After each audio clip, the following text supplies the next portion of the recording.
وما نتخلاش على الدول الضعيفة. هذا هو قضية الصحراء. قلنا قضية تصفية الاستعمار، قضية الصحراء ماهوش كره في أشقائنا المغاربة ولا. Bonjour à tous et bienvenue sur Maroc 24. Assurez-vous de vous inscrire et d'activer les notifications pour rester informé de toutes nos nouvelles vidéos. Aujourd'hui, mardi 26 décembre 2023, nous abordons le discours prononcé hier par le président algérien devant les deux chambres du Parlement, où il a renouvelé le soutien de l'Algérie au front séparatiste du Polisario. Cette déclaration du président Tebboune marque un contraste notable avec les récents propos de son ministre des Affaires étrangères concernant la volonté de l'Algérie de renouer avec le Maroc. Restez avec nous pour plus de détails dans cette revue de presse tirée des sites d'information Yabiladi et L'Opinion.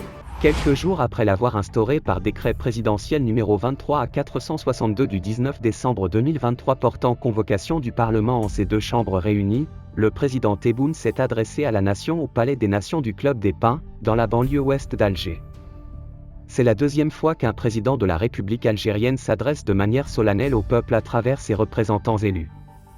La première c'était en 1977, un peu plus d'une année après l'élection de Boumedienne, à la présidence de la République, le 10 décembre 1976. Que ce soit sur le fond ou sur la forme, l'exercice fut visiblement laborieux pour le président algérien.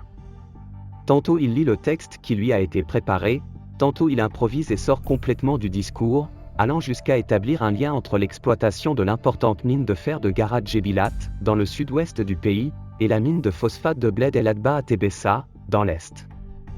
Mais c'est surtout en dressant un tableau sombre de la période Bouteflika, que l'actuel président s'est discrédité aux yeux des Algériens, qui n'oublient pas qu'il était ministre pendant 17 ans, et même Premier ministre sous le régime qu'il tient aujourd'hui, pour responsable de tous les maux du pays. Au final, la multitude de maladresses et l'usage d'un langage populiste ont fait perdre au discours sa solennité. Tebboune a réaffirmé dans son discours devant les deux chambres du Parlement, le soutien indéfectible de son pays au Polisario, érigé en cause nationale, au même titre que la Palestine. بالنسبة للسياسة الخارجية نتاعنا احنا ندافع بشراسة على مبادئ سياسية نتاعنا تاع ثورتنا ومبادئ وقيم تاع البشرية اللي مبنية عليها البشرية وما نتخلاش على الدول الضعيفة. هذا هو قضية الصحراء. قلنا قضية تصفية الاستعمار، قضية الصحراء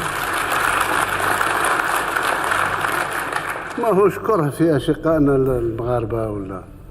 الواقع هذا هو ملف الصحراء الغربية ما زال على طاولة لجنة تصفية الاستعمار للأمم المتحدة. نهار اللي يفصلوا فيه الله يسهل عليهم.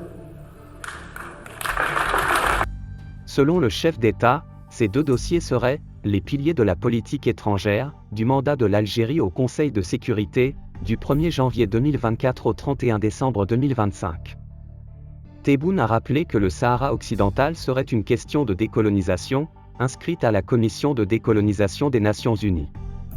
Selon lui, c'est à ce titre que l'Algérie soutient le combat du peuple sahraoui, et non parraine envers ses frères marocains. Cette position réaffirmée par le président Abdelmadjid Tebboune sonne comme un désaveu de sa part de la dernière sortie de son ministre des Affaires étrangères, Ahmed Attaf, sur la détermination de son pays à se réconcilier avec le Maroc.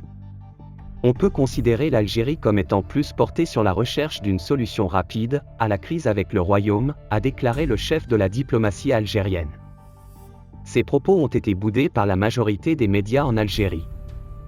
Pour rester informé, je vous invite à regarder les vidéos Maroc 24 qui s'affichent sur votre écran.